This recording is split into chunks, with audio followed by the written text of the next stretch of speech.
படியுங்கள். இன்று நான் மகாகவி பாரதியாரை பற்றி பேச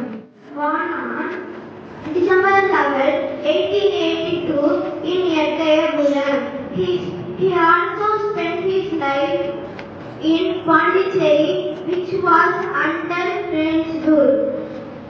His famous works, Pangani Savaram, Kannan Paattu, Kuil Paattu,